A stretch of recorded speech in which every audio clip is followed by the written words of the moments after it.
We're standing in the Royal Museum of Fine Arts in Antwerp in front of a painting by James Ensor, The Fall of the Rebel Angels. This is a painting that requires close looking. It almost seems an abstract, informal, expressionist painting. It seems a sort of chaotic image with patches of color, and you have to get close to recognize legs and arms and demons flying, angels flying, and slowly you will discover, for instance, the dragon with its 7 heads who is fighting with the archangel, and you will see a group of masked figures celebrating carnival.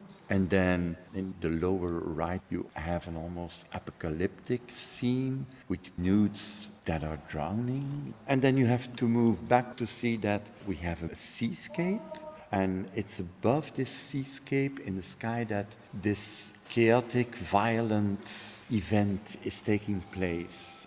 A battle in heaven between the forces of good and the forces of evil. This is drawn from the Hebrew Bible, from the Christian Bible, specifically the book of Revelation. But in a way, those forces are not what Ensor is interested in. Ensor was not a religious person. He did not believe in God and Christ. He was intrigued by Christ. He was intrigued by all these late medieval representations of heaven and hell. And like most modern artists and the modern audience, he was fascinated by demons and by getting driven by your impulses, by lust, by greed.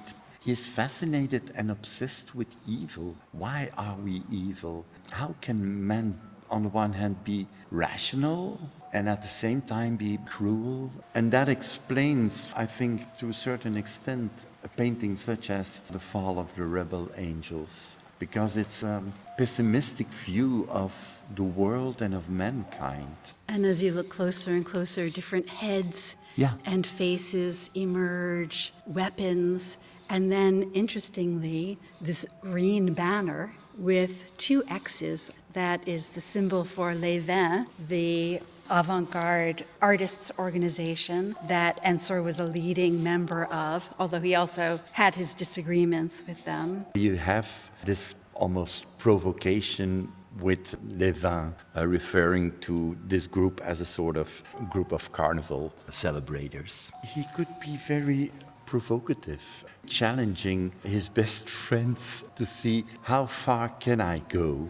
Well, those were artists who were asserting an avant-garde status, for example, Ferdinand Knopf, but whose work looks to me so conservative, next to a painting as expressive, as violent in its brushwork as this one. And yet it's not as though everything here is spontaneous. This is a very careful composition. And when you look very closely, you will see that almost all the figures have been prepared with a thin bluish underpainting, just indicating, here will I have a carriage, there I will have another figure, there I will have a mask. So it's a very well prepared sort of chaos. So many layers upon layers of paint, and yet at the same time areas where the paint is thin and we can see the canvas beneath it. And here and there it seems that he might have simply tried to turn an informal patch into a figure, a mask, a face, but as a whole it's indeed very well prepared. What is the most important characteristic of Ensor is that he dared to be very radical. If we're going to do something like Hieronymus Bosch, but in a modern way, this is what I propose. He used different sources. For instance, this composition comes from John Martin, and the colors and the technique comes from the French Impressionists.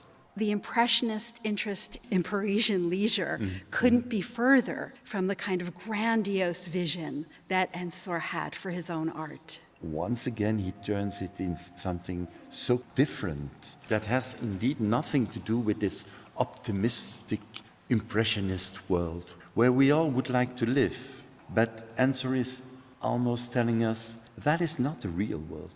The real world is about evil, It's a painting where evil is very strong and present, and what he tries to do is turn this chaotic evil into something that is so spectacular that you get carried away, indeed in a sort of blissful ecstasy, in a sort of blissful aesthetic experience.